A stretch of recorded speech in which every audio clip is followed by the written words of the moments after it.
Subscribe कीजिए दोस्तों हमारे चैनल को। नोटिफिकेशन पाने के लिए बेल आइकन को प्रेस कीजिए। Good morning student, welcome to online class. आज की हमारी क्लास है 8th क्लास, सब्जेक्ट है साइंस, लेसन नंबर 6, टॉपिक है दहन और ज्वाला। इसका जो फर्स्ट पार्ट है वो कंप्लीट हो चुका है, जिसमें अपन ने दहन के बारे में पढ़ा था। अब हम आज पढ़ेंगे ज्वाला के बारे में। किसके बारे में? ज्वाला के बारे में। चलिए देखते हैं ज्वाला। अब इसमें भी ज्वाला में भी अपन सबसे पहला टॉपिक होगा आज का ज्वाला की संरचना। ज्वाला की संरचना देखते हैं। इसमें दहन के समय जो पदार्थ वाष्पित होते हैं वे ज्वाला का निर्माण करते हैं। जब दहन होता है तो दहन के समय जो पदार्थ वाष्पित होते हैं उन्हें वो किसका निर्माण करते हैं? ज्वाला का निर्माण करते हैं। उदाहरण के लिए मिट्टी का तेल और पिघली हुई मोमबत्ती के साथ साथ ऊपर उठते हैं और दहन के समय वाष्पित होकर ज्वाला का निर्माण करते हैं। इसके विपरीत लकड़ी का कोयला वाष्पित नहीं होता है और कोई ज्वाला नहीं देता है। इसके बाद हम बात करें ज्वाला के निम्न 3 क्षेत्र पाए जाते हैं। कौन कौन से क्षेत्र हैं?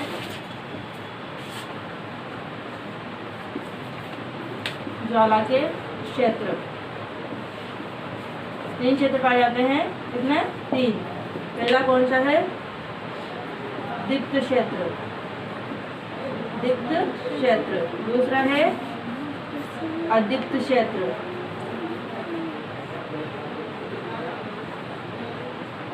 तीसरा है ज्योतिहीन क्षेत्र।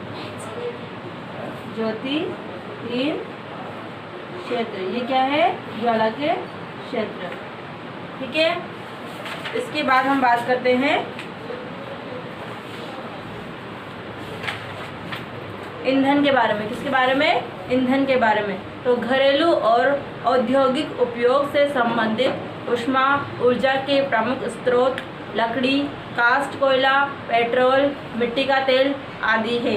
ये पदार्थ ईंधन कहलाते हैं। ये पदार्थ क्या कहलाते हैं? ईंधन कहलाते हैं। कौन कौन से? घरेलू औद्योगिक उपयोग में से संबंधित ऊष्मा ऊर्जा के प्रमुख स्रोत हैं। कौन कौन से हैं? लकड़ी है, कास्ट कोयला है, पेट्रोल है, मिट्टी का तेल आदि। और ये पदार्थ क्या कहलाते हैं? ईंधन कहलाते हैं। अच्छा ईंधन वह है जो सहज उपलब्ध हो जाता है। अच्छा ईंधन किसे बताया गया है? जो सहज ही हमें उपलब्ध हो जाता है। यह सस्ता होता है तथा वायु में सामान्य दर से सुगमतापूर्वक जलता है। यह अधिक मात्रा में ऊष्मा उत्पन्न करते हैं। क्या करते हैं? अधिक मात्रा में ऊष्मा उत्पन्न करते हैं। यह जलने के उपरांत कोई अवांछनीय पदार्थ नहीं छोड़ता है। संभवतः ऐसा कोई भी ईंधन नहीं है जिसे एक आदर्श ईंधन माना जाए। हमें ऐसा ईंधन ढूंढना चाहिए जो किसी विशिष्ट उपयोग की अधिकांश जो आवश्यकताएं हैं उनको पूरा करता हो। ईंधन के मूल्यों में भिन्नता होती है। कुछ ईंधन अन्य ईंधनों की अपेक्षा अधिक सस्ते होते हैं। अब हम बात करें ईंधन दक्षता के बारे में। इसके बाद बात करें, चलिए देखते हैं ईंधन दक्षता। ईंधन दक्षता, चलिए देखते हैं ईंधन दक्षता क्या होती है। इसमें बताया गया है कि किसी ईंधन के 1 किलोग्राम के पूर्ण दहन से, किसी ईंधन के जिसकी मात्रा कितनी है? 1 किलोग्राम के पूर्ण दहन से प्राप्त ऊष्मा की मात्रा उसका ऊष्मीय मान कहलाती है। ईंधन के ऊष्मीय मान को किलो जूल प्रति किलोग्राम मात्रक द्वारा प्रदर्शित किया जाता है। परिभाषा नोट करना कि किसी ईंधन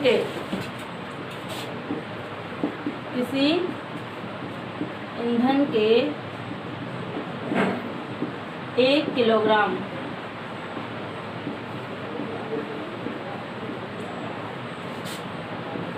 के पूर्ण दहन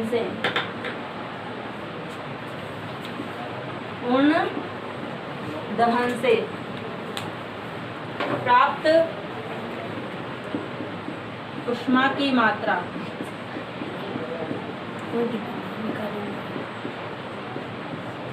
क्या कहलाती है? प्राप्त ऊष्मा की मात्रा उसका ऊष्मीय मान कहलाती है। उसका ऊष्मीय मान कहलाती है। ठीक है। और इससे किससे प्रदर्शित किया जाता है? किलो जूल प्रति ग्राम, किलो जूल प्रति किलोग्राम।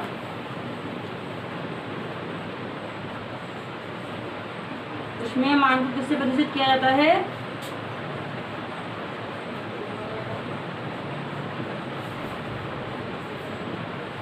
किलो जूल किलो प्रति किलोग्राम। इसे ऐसे भी लिख सकते हैं अपन, किलो जूल किलो प्रति किलोग्राम। ठीक है, ये हो गया है। इसके बाद हम बात करें ईंधन के दहन से हानिकारक उत्पाद प्राप्त होते हैं। कौन कौन से उत्पाद प्राप्त होते हैं? ईंधन का बढ़ता हुआ उपभोग पर्यावरण पर हानिकारक प्रभाव डालता है। ठीक है, कौन कौन से हानिकारक प्रभाव डालता है? पहला है लकड़ी, कोयले और पेट्रोल जैसे कार्बन ईंधन बिना जले कार्बन कण छोड़ते हैं। ये सूक्ष्म कण खतरनाक प्रदूषक होते हैं जो दमा जैसे श्वास रोग उत्पन्न करते हैं।